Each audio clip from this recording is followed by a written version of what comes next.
네, 반갑습니다. 다시 한번 인사드리겠습니다. 부산에서 왔습니다. ABO 정희정입니다. 앞에 강의하신 분 내용 들으면서 우리 공기청정이 너무 좋죠. 부산하고 대구하고 묘하게 약간 사투리 차이 나는 거 아시죠? 네. 같은 경상도인데 묘하게 사투리가 좀 차이가 나더라고요.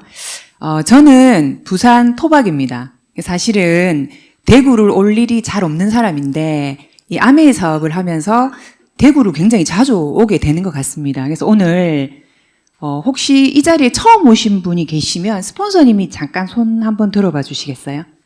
혹시 나는 10번 이내다 OM을 들은 게. 네.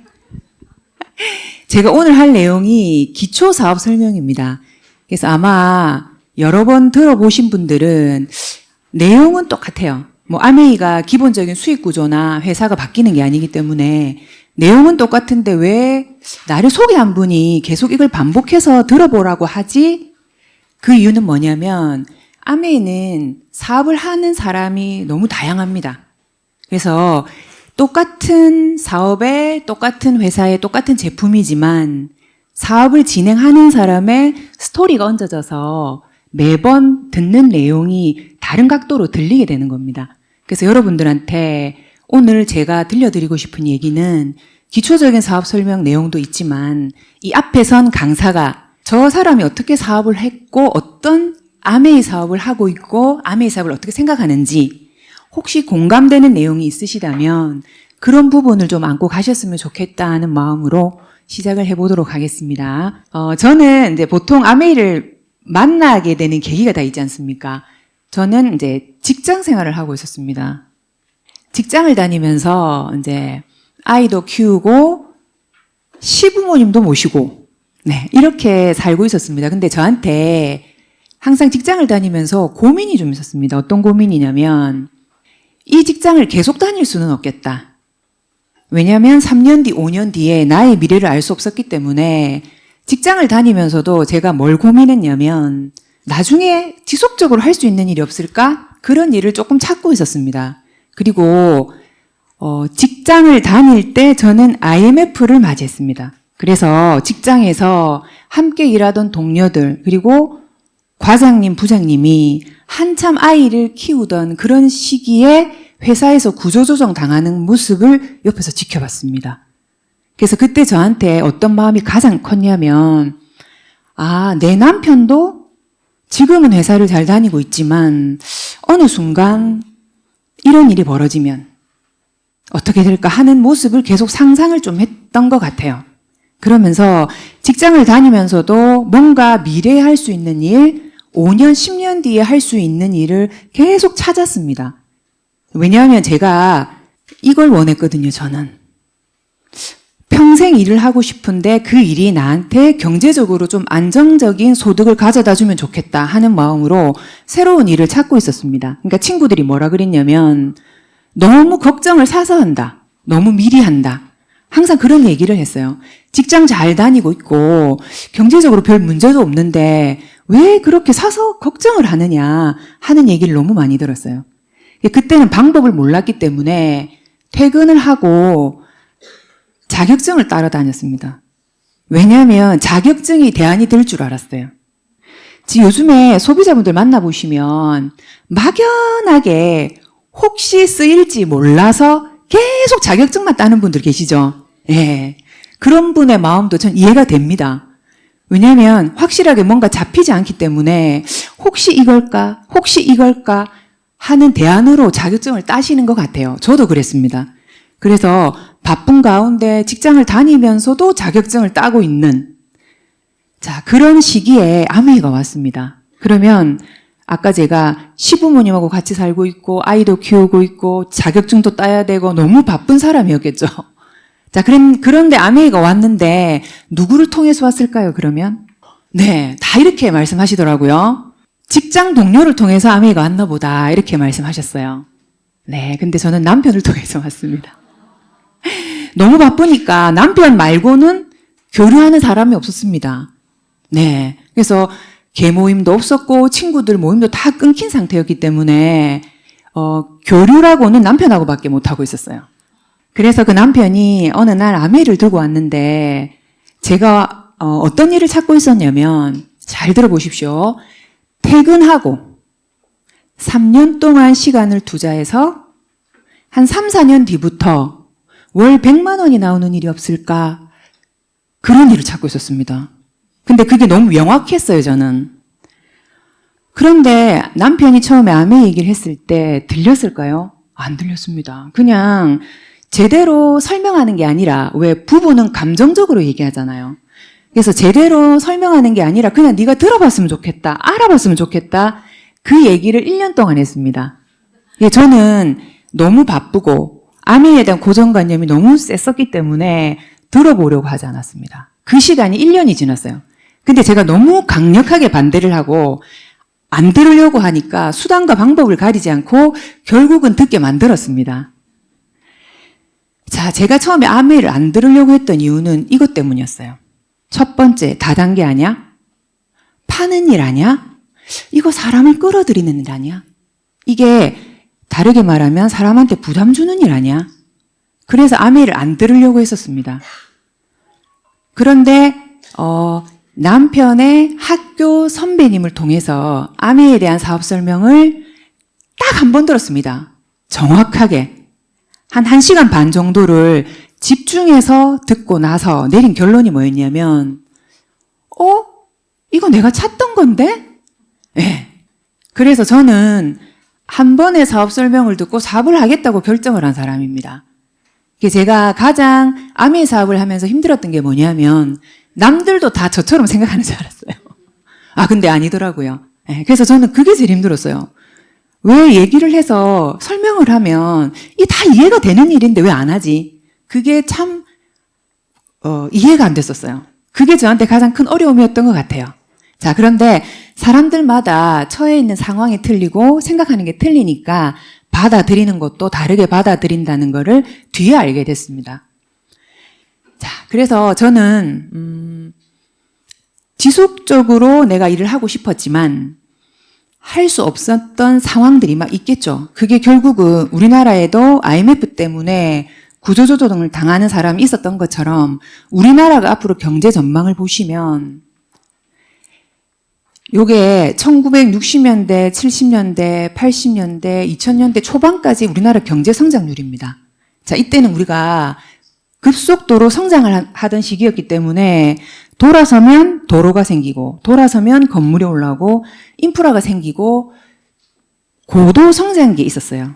여기 보시면 앉아 계신 분들 중에 이 시대에 대학을 다니고 학교를 다니고 직장을 다녔던 분들도 계시죠.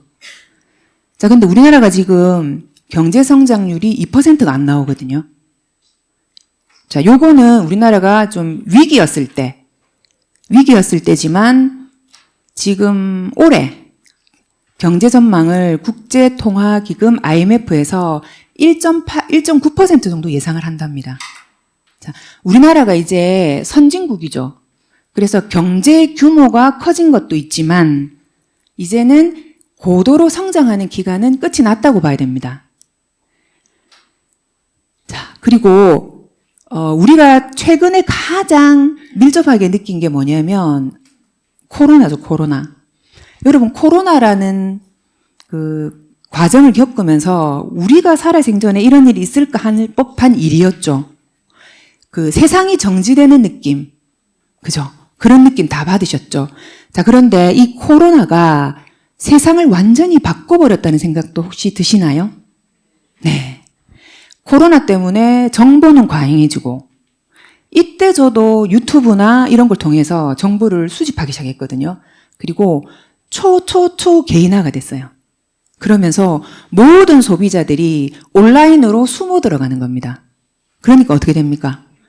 오프라인이 장사가 안 돼요.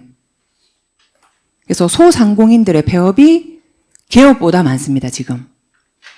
여기 대구는 어떤지 모르겠는데 부산은 네, 이렇습니다. 저희 남편이 2000년대 초반에 20년 전이죠. 자영사업을 하고 있었습니다. 그래서 지금 보시면 부산에 부산대학교라고 있어요. 근데 그 부산대학교에서 저희들이 가게를 했었고 그 당시에 창원, 부산, 요 지역에서 이제 가게를 몇 개 운영을 하고 있었습니다. 근데 그때만 해도 20년 전이었잖아요. 20년 전만 해도, 기본 한 10평 정도 되는 가게도 기본 월세가 350에서 400이었습니다. 2000년대에. 왜냐하면 워낙 유동인구가 많은 지역에서 했기 때문에 그 당시에 월세도 어마어마했습니다. 지금도 큰 돈인데 그 정도의 월세를 지급하면서 자영사업을 했었어요. 지금 부산은 제가 얼마 전에 남편이랑 저희들이 과거에 그 가게 했던 그 지역을 쫙 돌아봤거든요. 근데 거의 슬럼화가 돼 있습니다. 가게가 문연 가게가 더 없어요. 문이 닫힌 가게가 훨씬 많더라고요. 그래서 정말 자영업이 어렵구나라는 걸 실감했습니다. 그래서 실제로 지금 자영업 하시는 분들이 물어보면 빚을 내서 빚을 갚고 있습니다. 소상공인들의 퇴직금이라고 불리는 노랑우산 공제금 있죠. 그 공제금을 담보로 대출금이 엄청나게 많답니다. 그리고 그걸 갚지 못해서 신용불량자들이 늘어나고 있대요. 이게 현실입니다, 자영업에. 자, 그러면 직장 다니시는 분들은 괜찮을까요? 혹시 이 드라마 보셨습니까? 이게 엄청 재밌었다고 하더라고요. 저는 이제 중간중간에 조금씩 봤었는데, 제목이 너무 재밌어서 잠깐 봤었어요. 서울 자가의 대기업 다니는 김 부장 이야기. 자, 서울 자가의 대기업 다니는 김 부장 이야기를 4글자로 한번 줄여보십시오. 퀴즈입니다, 퀴즈.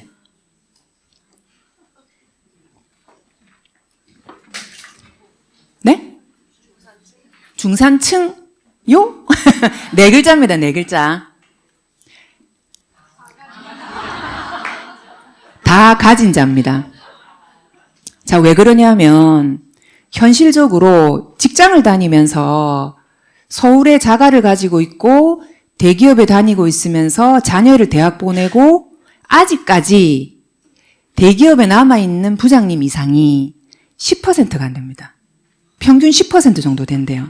그래서 내가 지금 직장을 다니고 있는데 서울 자가의 대기업 다니는 김 부장님은 직장인들한테는 다 가진 자입니다. 이해되시나요, 이거? 네. 자, 2번째 문제 나갑니다. 자, 서울 자가의 대기업 다니는 김 부장 이야기를 다시 4글자로 줄여보십시오. 앞에 다 가진 자. 자, 4글자. 조심해라. 비슷했습니다. 조심해라. 비슷했습니다. 네.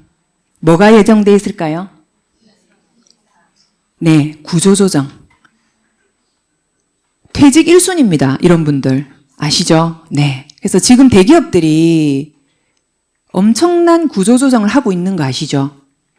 자, 과거의 구조조정은 어떤 성격을 가졌냐면 경기가 나빠서 구조조정을 했습니다. 그렇기 때문에 다시 경기가 회복되면 사람을 뽑는다는 희망이 있었습니다. 그런데 지금의 구조조정은 경기가 아니라 사회 전반, 산업 전반의 구조 자체가 바뀌어서 구조조정을 하고 있기 때문에 다시 사람을 뽑을 일이 없습니다. 뭐 때문이냐면 다 아시죠? AI 때문이죠. 지금 AI가 곳곳에 활용이 안 되는 곳이 없습니다. 이제는 피지컬 AI라고 해서 더 심화되고 있습니다. 지금 한 달 걸리던 병원의 진단도 2분이면 된대요, AI가. 고소득 전문직도 지금 안전하지 않습니다. 제가 최근에 들은 얘기인데 한의사분들 있죠. 한의사분들이 지금 너무 어렵대요. 혹시 왜 그러신 줄 아세요?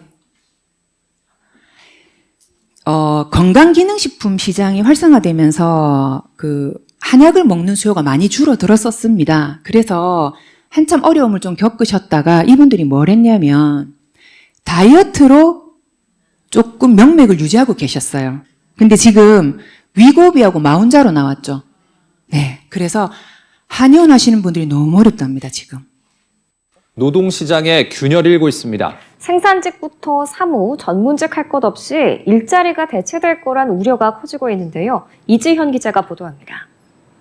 부품을 잡고 나르는 작업부터 옆돌기에 더한 백덤블링과 안정적인 착지까지 사람의 움직임과 다를 바 없는 현대차 그룹의 AI 로봇 아틀라스의 모습입니다. 다른 건 사람보다 효율이 좋다는 것.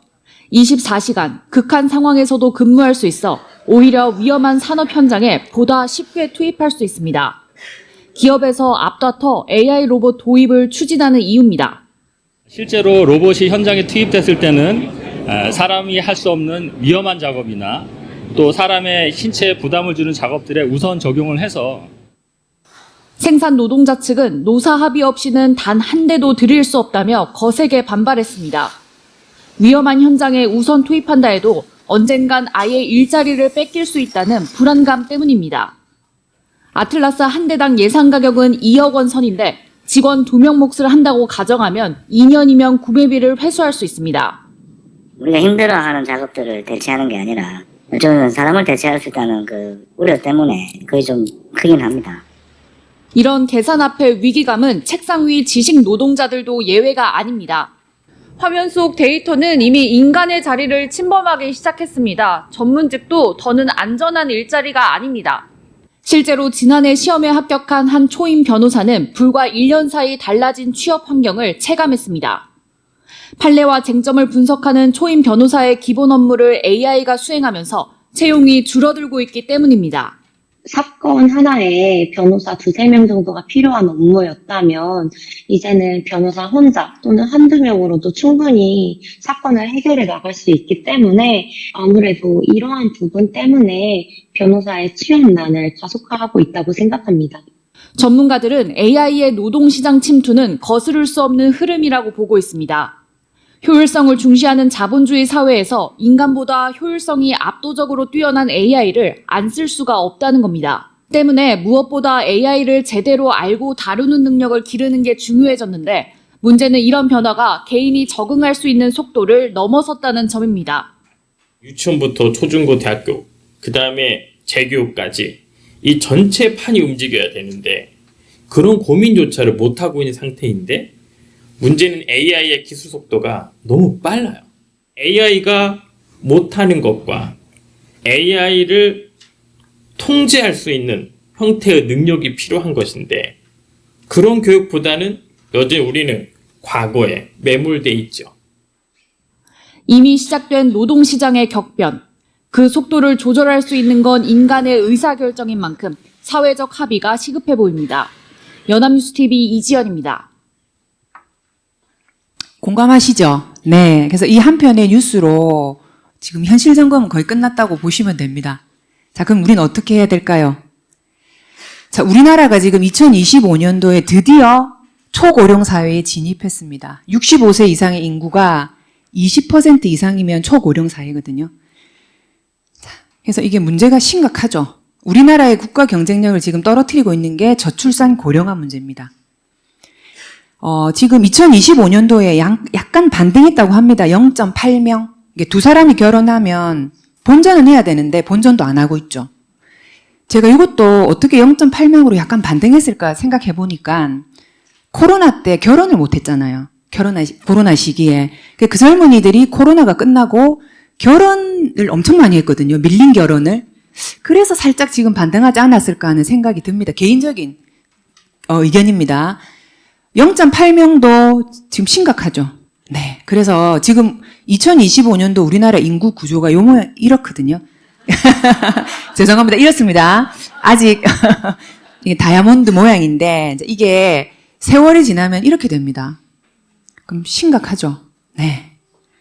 노후는 길어지고 퇴직은 빨라지고 이게 현실입니다. 그래서 대기업에 다니시는 분들은 49세가 정년입니다. 그렇게 보셔야 됩니다. 자, 그러다 보니까 노후가 길어지고 아이들은 사교육비로 16세 때 가장 적자폭이 크대요. 애가 뭐 맛있는 거 사 먹고 이러는 게 아니라 사교육비로 쓰는 겁니다. 그래서 대학을 졸업하고 돈을 벌기 시작해서 흑자로 전환되는 시기가 평균 28세인데 자, 내가 돈을 벌어서 가장 흑자를 기록하는 때가 45세가 나오죠. 자, 그러니까 내 남편이 45세에서 한 50세 초반에 있다고 하면 아, 우리 남편 연봉이 인생의 가장 최고를 찍고 있구나를 아셔야 돼요. 그럼 아까 예정된 자처럼 이제 떨어질 일만 남은 겁니다. 그래서 평균 61세부터 적자 구간으로 들어갑니다. 그래서 노후에 얼마가 필요한가를 봤더니 이 완전 퇴직 가구입니다. 완전 퇴직 가구 기준으로 월 한 200만 원 정도가 되면 은퇴 중산층입니다. 중산층. 그러면 저게 세전 소득이거든요. 그럼 198만 원 정도를 어느 정도 하면 이걸 연금으로 준비할 수 있을까? 현금 흐름으로 봤더니 공무원 연금공단에 들어가서 한번 봤어요. 지금 공무원 연금을 받는 분들은 연금이 조금 높더라고요. 근데 보시면 지금 한 2016년도 임용자 기준으로 봤더니 5급으로 입직해서 2급으로 퇴직이면 정말 높은 직급입니다, 여러분. 그런데 받는 연금 보시면 생각보다 그렇게 많진 않죠. 지금 기업들이 신입을 뽑지 않고 구조조정을 하니까 다시 공무원들의 인기가 높아지고 있다고 합니다. 예, 한동안 또 공무원들이 약간 인기가 없었거든요. 근데 다시 높아지고 있대요. 그래서 내가 노후에 받는 100만 원, 200만 원, 300만 원은 엄청나게 큰 돈입니다. 자, 그래서 우리가 미래를 준비해야 되는데 그러면 AI로 많은 직업들이 사라지고 사회 구조가 변하면 과연 미래에 살아남을 직업은 있을까? 좀 고민되시죠? 그래서 이분이 뭐라고 했냐면 사람을 만나는 직업은 안전한 편이랍니다. 그나마. 자, 그래서 사람을 만나고 사랑과 정서를 교환하고 소통하고 진정성을 가지면 인간관계가 깊어지는 이런 일들은 살아남는다고 합니다. 그래서 전문성과 진정성이 앞으로는 경쟁력이 될 것이다. 그래서 저도 조금 고민해 봤거든요. AI가 할 수 있는 일이 뭘까? 할 수 없는 일은 뭘까?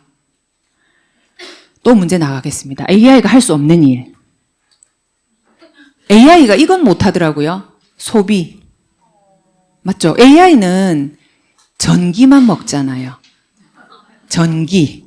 네. 근데 AI는 소비를 못해요. 아침에 화장품을 바르거나 건강식품을 먹거나 휴지를 쓰거나 이런 거 못하죠. 아, 이거는 인간만이 할 수 있는 고유한 영역이구나. 자, 그러면 AI가 할 수 없어요, 이 소비는. 자, 그런데 인간이라면 누구나 하는 이 소비가 있어야 기업이 돌아가죠.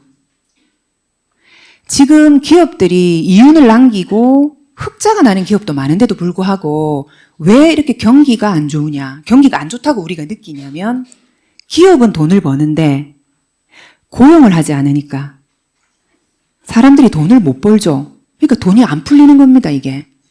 자, 그러면 우리가 누구나 할 수 있는 이 소비가 누군가의 아이템이고 그 소비로 우리가 소득을 벌 수 있다면 한번 알아봐야 되지 않을까? 네. 그래서 인간관계를 기반으로 정보를 전달하고 그 안에서 진정성을 가지면 경쟁력을 가지게 되는 게 프로슈머라는 직업입니다. 자, 그러면 여러분들이 소비를 어디서 하시는지 한번 보십시오. 아까 제가 오다 보니까 대구에도 코스트코가 있더라고요. 부산에도 있습니다. 제가 보니까 저도 코스트코, 이마트, SSG, 마켓컬리 이런 데서 소비를 하고 있습니다. 자, 그러면 내 소비처를 좀 바꿔보는 겁니다. 자, 아메이라는 브랜드로. 그래서 저도 아메이에 있는 제품들은 아메이 브랜드를 쓰지만 없는 것도 있겠죠. 그런 것들은 또 다른 데 가서 사용하고 있어요. 자, 그런데 주된 소비처는 저는 아메이 브랜드입니다. 그래서 아메이 브랜드로 브랜드를 한번 바꿔보세요. 그냥 소비하는 거니까. 가벼운 마음으로. 자, 아메이라는 기업이 어떤 기업이냐면요. 1959년도에 생겼는데 66년 넘었습니다. 이게 2025년 기준이니까. 자, 그래서 한번 66년이라는 역사가 어느 정도 되는 건지 한번 봤거든요. 자, 우리나라가 1조 매출을 하는 기업이 있어요. 그게 200개가 안 되더라고요.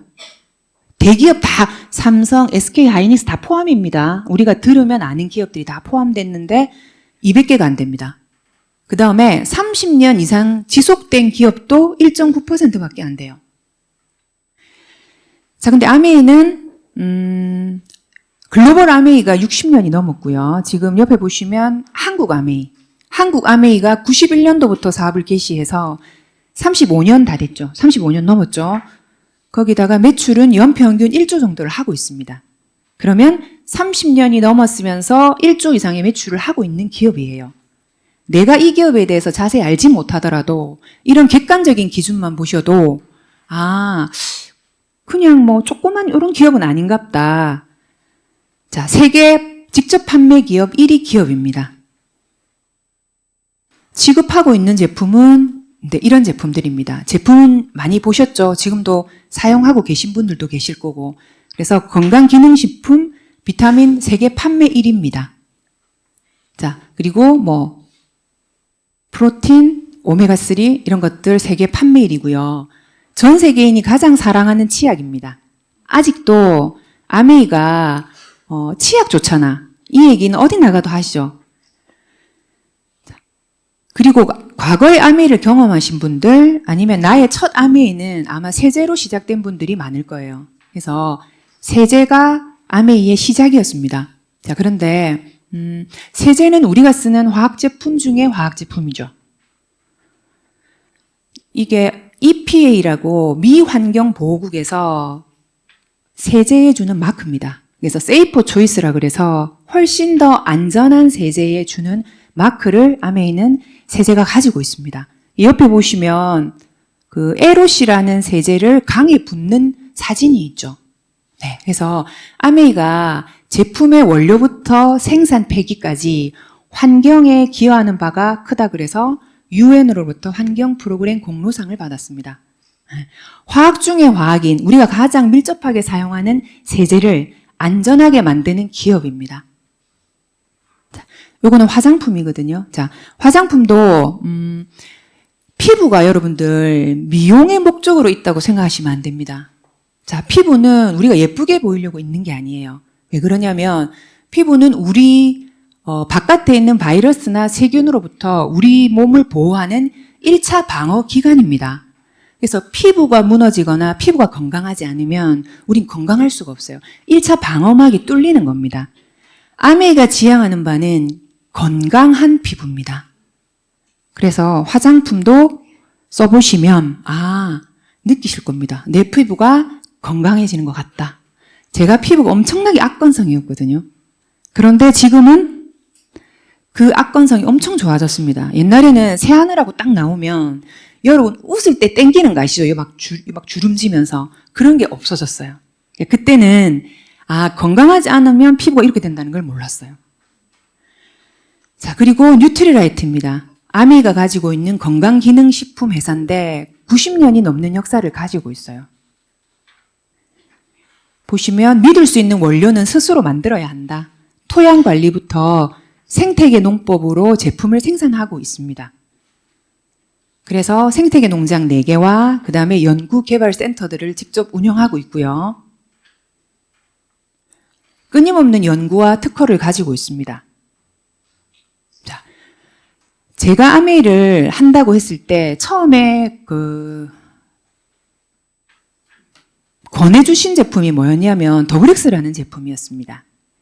저는 세제에서 처음에 출발한 게 아니라 사업을 하겠다고 나왔는데 제품을 뭘 써보면 좋을까요? 물어보니까 저한테 더블엑스를 먹어보라는 겁니다. 근데 왜 그 스폰서님이 저한테 더블엑스를 권했을까라고 생각을 해봤는데 제가 어떤 상태였냐면 회사를 다니면서 항상 눈치 보이는 게 있었어요. 뭐가 눈치가 보였냐면 분기별로 감기를 하는 겁니다.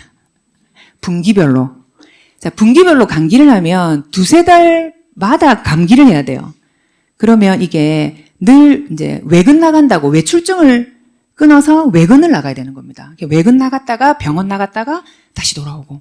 그러니까 병원을 눈치 보면서 다녔어요. 왜냐하면 늘 감기를 달고 사니까 항상 약에 취해 있었고. 그러니까 이게 숨 쉬면 코에서 약 냄새가 났습니다. 왜냐하면 이게 2달마다 감기약을 먹어야 돼요. 그러니까 감기가 심해지면 비염이 되고 비염이 다시 축농증이 되고 그럼 축농증이면 항생제를 또 2주간 먹어야 되고 이런 일들을 계속 반복하면서 제가 직장 생활을 하고 있었습니다. 제가 키가 170이 좀 넘거든요. 그런데 상상해 보십시오. 한 47kg, 48kg 나갔어요. 그러니까 저는 어떤 세상을 살고 있었냐면 하늘은 늘 노랗고, 네. 그다음 앉았다 일어서면 늘 어지럽고, 저는 다 그렇게 사는 줄 알았습니다. 그러니 감기를 달고 살았어요.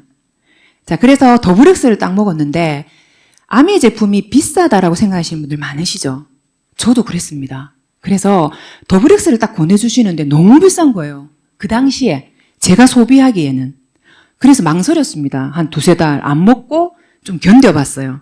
그랬는데 도저히 안 돼서 더블엑스를 먹기 시작했습니다. 아, 나한테 한번 투자해보지 뭐. 큰맘 먹었습니다, 제가. 그렇게 2달쯤 먹는데 너무 신기했어요. 감기가 안 오는 겁니다. 그리고 제가 회사 출근하려고 아침에 딱 눈을 뜨잖아요. 못 일어났거든요. 한 30분은 이불에서 버텨야 됩니다. 그 정도로 일어나는 게 힘들었는데 더블엑스를 먹으면서 그런 증상이 없어지는 거예요. 그래서 저는 어떻게 생각했냐면 이거 마약 아니야. 이거 무슨 약성분이 들어간 거 아니야? 라고 생각했어요. 그래서 제가 더블엑스를 공부하기 시작했고 기초 영양소에 대한 공부를 하면서 새롭게 건강기능식품의 기준이 생겼습니다.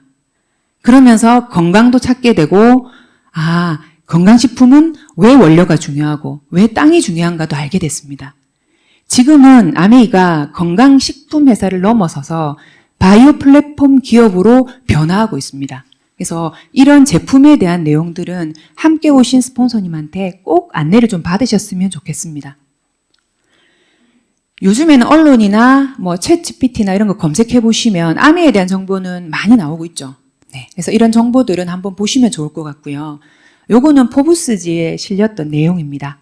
자, 아메이는 원료의 대부분의 원가를 씁니다. 그래서 인건비도 작게 들어가고 제품의 품질 때문에 원료비가 많이 들어간다는 내용이에요. 그래서 친환경 농법으로 원료를 생산해서 직접 제조 공장을 가지고 있다라는 내용입니다. 그래서 직접 판매가 성공하기 위해서는 반드시 갖춰야 될 조건이라고 보시면 됩니다. 자, 그러면 아메이가 이런 제품들을 만들어서 우리한테 어떤 방법으로 공급을 해주냐면, 자, 과거의 유통은 이런 단계를 거쳤어야 됩니다. 그래서 우리가 과거에 제가 2000년대 초반, 1900년대 후반에 자영업을 할 수 있었던 이유는 그때는 이런 것들이 있었기 때문에 그래요. 지금도 없다는 건 아니지만 지금은 쿠팡의 세계죠. 네, 쿠세권이라 그래서 쿠팡 안 되는 데가 없죠. 네, 그래서 지금 과거의 중간의 유통 단계들이 축소되면서 결국은 대형 플랫폼 기업들이 유통을 장악하는 시장에 살고 있습니다, 우리가. 그런데 아메이는 최초부터 생각이 달랐습니다. 어차피 유통에 들어가는 제품의 품질과는 전혀 상관이 없는 이 유통 비용을 축소를 시켜서 소비자들한테 돌려주자는 생각을 갖고 있었습니다. 이걸 직접 판매라고 합니다. 아메이가 물건을 직접 제조해서 소비자한테 직접 공급하죠. 자, 그러면 소비자는 아메이의 물건을 직접 구매하게 됩니다. 그럼 중간에 불필요한 유통비를 아메이가 소비자들한테 돌려주는 구조를 가지고 있습니다. 그럼 요거를 제가 자세하게 조금 설명을 드리도록 하겠습니다. 자, 아메이 제품에는 점수가 있습니다. 그러면 마트에는 점수가 없나? 마트에도 있습니다. 이마트나 홈플러스나 가보시면 우리 계산할 때 포인트 적립해 드릴까요? 이렇게 물어보죠. 그래서 제품마다 0.1% 정도의 포인트가 있습니다. 그 포인트를 적립받아서 우리는 마일리지라는 이름으로 5년, 10년 적립한 다음에 2,000원짜리 현금 쿠폰 날라오죠. 아메이도 제품의 점수가 있습니다. 보시면 PV라는 게 있고 BV라는 게 있을 겁니다. PV가 포인트 점수입니다. 근데 잘 보시면 우리가 마트에서 사는 제품들은 평균 마일리지가 0.1%를 쌓아줘요. 근데 아메이는 보시면 6,800원짜리 치약이 포인트가 3,480점 정도 되죠. 거의 절반 이상을 포인트로 잡아줍니다. 자, 옆에 보시면 BV라는 게 있는데 BV는 어떤 거냐면 우리가 국민연금을 좋아하는 이유는 뭐냐면 하나밖에 없어요. 이게 물가를 따라잡죠. 그게 이제 물가 연동제라고 하는 건데 물가가 오르면 인플레이션을 따라잡는 연금이 필요합니다. 우리한테는. 자, 아메이의 소득도 마찬가지입니다. 우리가 소비를 하면서 들어오는 이 소득이 우린 평생 죽을 때까지 소비를 할 거잖아요. 그러면 우리는 물가가 엄청나게 오르는 걸 경험하셔야 돼요. 그러면 내가 받는 소비를 통해서 받는 이 소득이 물가를 따라잡지 못한다면 인플레이션 방어가 안 되는 거죠. 그래서 아메이는 그냥 시스템 안에 구조적으로 내 캐시백 보너스가 물가를 따라잡도록 만들어 놨습니다. 그게 BV라는 제도인데 이것도 꼭 제대로 한번 알아보시기 바랍니다. 자, 아메이는 보너스를 지급하는 이게 구조가 1차, 2차, 3차로 나뉘는데 오늘은 제가 가장 기초 레벨에 있는 보너스만 설명을 드리겠습니다. 아메이가 물건을 직접 만들어서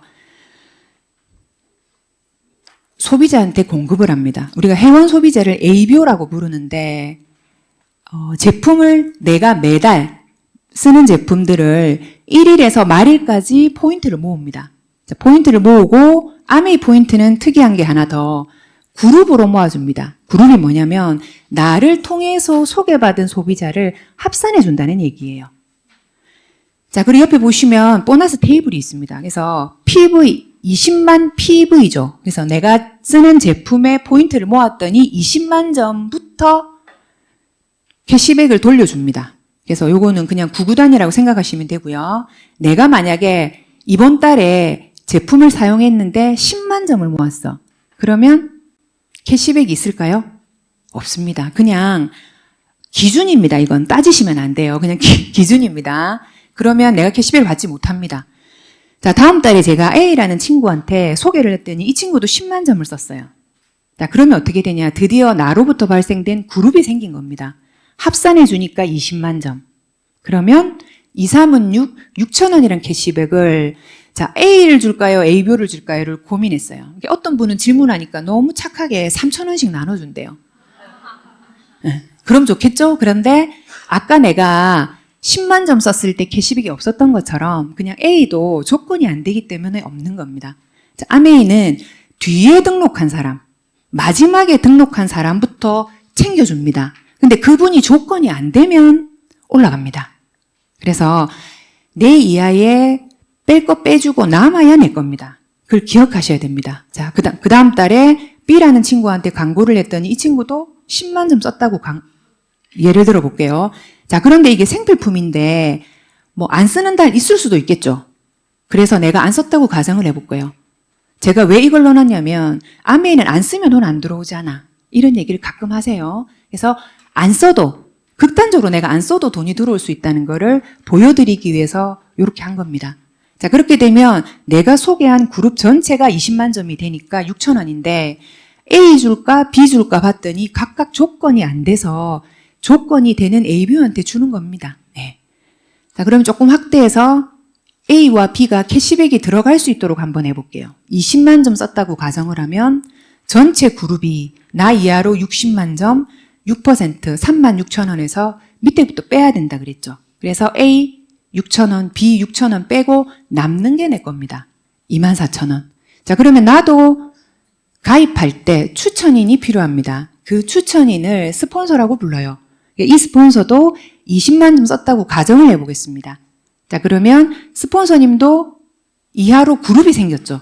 그래서 80만 점입니다. 잘 보시면 ABO보다 스폰서님이 포인트는 많죠. 80만 점으로.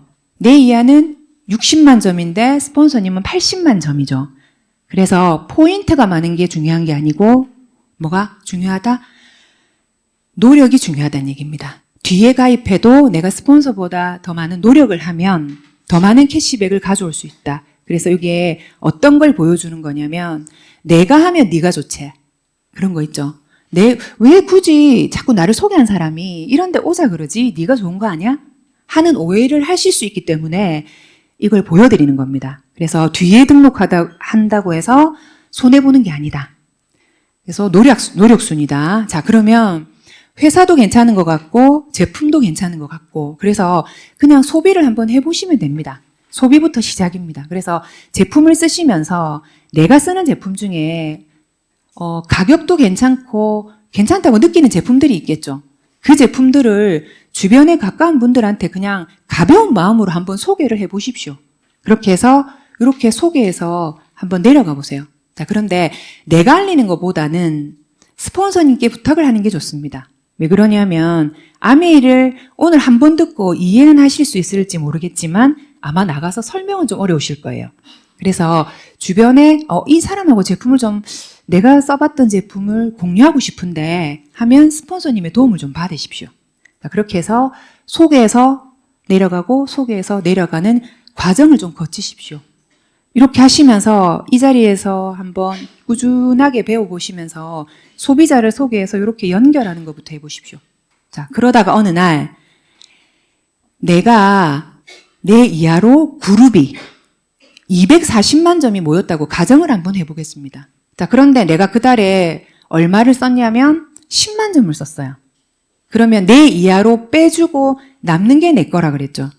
240만 점은 12%, 28만 8천 원인데 내 이하 전체를 알아서 빼줍니다. 자, 그러면 230만 점은 9%, 빼고 남는 게 내 건데 8만 1천 원의 물가 상승률을 곱해서 나한테는 14만 원이 들어옵니다. 자, 여러분 상상해 보십시오. 내가 10만 원을 썼는데 14만 원이 들어왔어요. 만약 여러분이 마트를 갔는데 마트에서 10만 원을 계산을 했어요. 근데 갑자기 방송이 나오는 거예요. 지금 돈을 돌려드릴 게 있으니까 빨리 오라고. 갔더니 14만 원을 돌려줘요. 그럼 여러분 그 마트에 계속 가실까요? 한 번 가고 끝낼까요? 계속 가시겠죠. 네, 저 같으면 뼈를 묻을 것 같아요. 어차피 평생 소비할 거니까. 그래서 소비가 소득이 된다는 구조를 확실하게 이해하셔야 돼요. 자, 이렇게 해서 캐시백을 한번 받아보시면 주변의 소개도 너무 가벼워집니다, 마음이. 왜냐하면 소비자들도 마음에 진심이 생겨야 소개가 일어납니다. 왜냐하면 소비자들도 자기 오해를 풀지 못했기 때문에 끊임없이 혹시 이거 소개하면 내 좋은 거 아니야? 이 생각을 계속하는 거예요. 그래서 진심으로 내가 소비를 했더니 나한테 혜택이 많다는 걸 알게 되면 내가 소개한 누군가도 나처럼 혜택을 받는다는 믿음이 확실하게 생겨야 소개가 일어납니다. 자, 그렇게 해서 그 다음에 내가 두 번째, 세 번째 분들도 각각 소개를 해서 쭉 내려갔다고 가정을 한번 해보겠습니다. 그래서 요거는 가정입니다. 그래서 뭐 600도 되고 200도 되고 200도 되고. 자, 그런데 극단적으로 내가 안 썼다 라고 가정을 한번 해보겠습니다. 자, 요런 구조로만 내려가도 캐시백이 나는 쓰지 않아도 얼마가 들어온다? 한 170만 원 정도가 들어옵니다. 그래서 오늘은 그냥 수익 구조를 이해하시는 겁니다. 구조. 이런 구조를 가지고 있구나. 사람들마다 네트워크의 모양이 다르기 때문에 캐시백은 다르게 들어갈 수 있습니다. 자, 그래서 이 구조가 더 이상 나는 아는 사람이 없어요. 하지만 계속 깊어질 수는 있겠죠. 그래서 또 이렇게 깊어지면, 그래서 네트워크가 조금 더 확장되면, 자, 소득이, 자, 이렇게도 들어올 수 있다. 자, 그런데 이렇게 들어올 수 있는 조건이 있습니다. 자, 만약에 내가 이 제품을 그냥 나 아메이하니까 사줘, 써봐, 그냥 이렇게 했다면 한 번 구매로 끝날 수 있습니다. 그런데 이 자리에서 여러분들이 제품을 써보시면서 조금 공부를 해보시면 설명도 할 수 있고 오해도 풀 수 있겠죠. 자, 그렇게 해서 만들어진 소비자는 어떻게 되냐면 반복 구매를 하게 되어 있습니다. 그리고 신제품이 계속 올라오기 때문에 내가 알리고 있는 한 회원은 증가되기 때문에 소득은 유지되면서 성장합니다. 그래서 제가 가장 간단한 소득 구조만 보여드렸거든요. 다 듣고 여러분들이 마음속에 선택하시면 됩니다. 1번, 아우 그래도 나는 소비만 할래? 하셔도 됩니다. 아, 내가 써본 제품 중에 내가 좋았던 제품 조금 알려볼 수는 있겠다. 2번, 스몰 비즈니스로 선택하시면 되고요. 아, 나도 혹시 모를 미래를 준비하면서 공부도 좀 하면서 2, 3년 뒤에 300만 원도 벌어보고 조금 더 벌어볼 수도 있지 않을까 하는 기대를 가지신다면 3번 선택하시면 됩니다. 제가 오늘 보여드린 소득 구조는 가장 기본적인 소득이고요. 요거는 이제 아메이 그 소득 지표를 그림으로 좀 나타낸 겁니다. 저는 2016년도에 파운더스 에메랄드를 성취하고 지금 파운더스 에메랄드 10년 차입니다. 제가 앞에 보여드렸던 장표 중에 제가 만약에 아직 회사를 다니고 있었다면, 운 좋게 회사를 다니고 있었다면 50대 중반에 이 연봉을 받고 있었다면 구조조정 1순위였을 겁니다. 그런데 제가 선택한 게 회사가 아니었고 아메이 사업이었기 때문에 저는 앞으로의 10년도 제가 계획하면서 사업을 진행할 수 있습니다. 인생 사시다 보면 여러분들 선물 같은 거 받는 기회가 많잖아요. 생일에도 받으실 거고 뭐 축하받을 일에 선물 많이 받으시겠죠. 저도 제 인생에 받았던 선물이 많습니다. 근데 그 중에 저한테 가장 큰 선물이 있습니다. 그게 뭐냐면 아메이였습니다. 처음에 아메이가 이런 예쁜 포장의 모습으로 오진 않았어요. 처음에 보여드렸듯이 다단계 아니야, 파는 거 아니야, 남한테 피해주는 거 아니야, 그런 모습으로 왔었습니다. 근데 저한테 아메이는 선물이 됐습니다. 왜냐하면 제가 지켜야 할 가치들이 있었거든요. 여기 계신 분들이 다 주부님이시죠? 우리 어릴 때 우리 애들 너무 이뻤잖아요. 돌아보면 요때 3살, 4살, 5살 요때 너무 이쁘지 않았나요? 그 시절로 돌아가고 싶으시죠? 지금 사춘기라 말을 안 들어서 그렇지 이때 너무 이뻤잖아요. 그죠? 저도 딸이 하나입니다. 그래서 너무 이쁘게 키우고 싶었고 잘 키우고 싶었습니다. 엄마로서 내가 해줄 수 있는 게 있다면 해주면 좋겠다. 그런 마음으로 아메이를 했었거든요. 그래서 이 아이가 자라면서 꿈이 생겼습니다. 고등학교 때 갑자기 메이크업을 하고 싶다는 겁니다. 그래서 처음에는 제가 이 꿈을 이해를 하지 못해서 반대를 했다가 적극적으로 지원을 해줬습니다. 고등학교 때부터 시작을 해서 지금은 성인이 되었지만 이때부터 제가 우리 아이의 꿈을 위해서 물심양면 도와줬습니다. 그렇게 도와줄 수 있었던 이유는 제가 아미라는 소득이 있었기 때문이었겠죠. 그래서 지금은 벌써 10년 차입니다. 메이크업 아티스트로 활동하고 있는데 우리 아이가 코로나 시기에 대학을 졸업했습니다. 코로나 시기에. IMF 때 대학을 졸업한 사람들의 인생이 많이 바뀐 거 아시죠? 그 당시에 IMF 때 취업을 할 수가 없었기 때문에 2, 3년 사회 진입이 늦었던 사람들의 통계를 보니까 엄청난 차이가 나더라고요. 그래서 우리 아이도 코로나 시기에 대학을 졸업했습니다. 그래서 제가 어떤 생각을 했냐면 그때 남들은 코로나에 어떻게 할까 갈등을 많이 하던 차에 저는 아메이에서 매년 성장 보너스가 쌓여 있었어요. 그래서 제가 우리 아이한테 내 엄마가 샵을 차려줄 테니까 한번 해봐라 그랬어요. 그래서 제가 샵을 차려주면서 그 다음에 뭐라 그랬냐면 1년 동안 엄마가 월세며 모든 들어가는 비용을 엄마가 다 대줄 테니까 네가 하고 싶은 대로 뒤돌아보지 말고 네가 하고 싶은 대로 다 해보라 그랬어요. 그래서 저는 그때 내가 아메이를 하길 너무 잘했구나 하는 생각을 했었던 시기였습니다.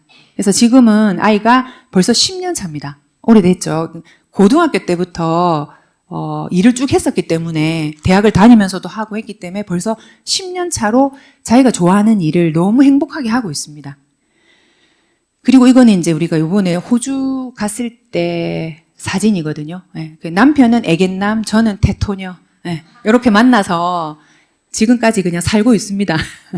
그래서 오늘도 제가 이제 대구를 간다고 하니까 이제 운전도 해주고 같이 이제 마치고 맛있는 거 먹고 내려가자 하고 같이 왔거든요. 친정엄마입니다. 우리 딸들은 친정엄마에 대한 좀 그런 마음들이 다 있으시죠? 친정엄마인데, 가난한 살림살이에 해외여행을 한 번도 가보지 못하셨어요. 제가 결혼을 했는데 딸이 좀 잘 살면 좋잖아요. 그런데 너무 바쁘게 사는 겁니다. 애 키우랴, 시부모님 복양하랴, 직장 다니랴.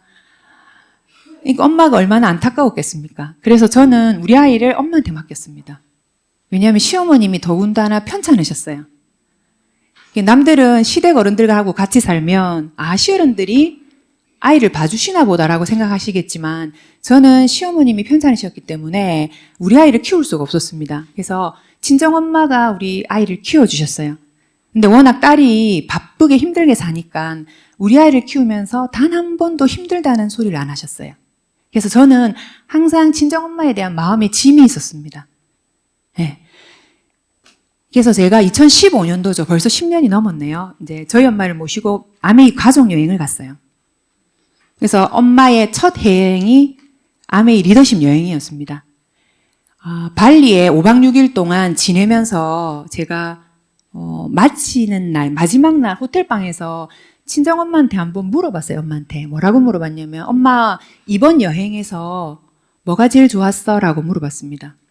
저는 어떤 대답을 상상했냐면 발리의 아름다움이 너무 좋았고 경치가 너무 이뻤고 아메이에서 해준 이벤트가 너무 좋았고 아메이가 제공해준 맥기 호텔식이 너무너무 좋았다라는 대답을 하실 줄 알았어요. 근데 엄마가 뭐라고 하시냐면 나는 5박 6일 동안 내 사랑하는 딸과 내가 키운 손녀와 24시간 있었던 게 너무 꿈만 같다. 그래서 제가 그 말을 듣는 순간 펑펑 울었습니다. 왜 그러냐면 자식들은 늘 바쁘다는 핑계로 이렇게 아무것도 원하지 않는 부모한테 시간도 내주지 못하는 자식이 너무 내가 마음이 아팠어요. 그래서 부모들은 우리한테 큰 걸 바라는 게 아니구나 하면서 아메이가 얼마나 감사했겠습니까? 바쁘다는 늘 핑계로 부모님 뒷전이었는데 그 부모님을 먼저 챙길 수 있도록 해준 아메이가 저한테는 가장 큰 선물이었습니다. 가족은 힘든 시기를 함께 견디게 해준 가장 든든한 울타리이자 삶을 지탱해주는 가장 중요한 힘입니다. 저는 그렇게 생각합니다. 왜냐하면 인생을 살다 보면 어려움이 많을 겁니다. 지금은 남편이, 아들이, 딸이 이 그림 하나가 제가 아메이를 선택한 이유였거든요. 저는 남편의 안전망이고 싶었습니다. IMF를 지나면서 남편들이 얼마나 가장으로서 어깨에 무게감을 갖고 사는지를 경험하게 됐기 때문에 내가 하는 일이 남편의 안전망이 되어야 되겠다.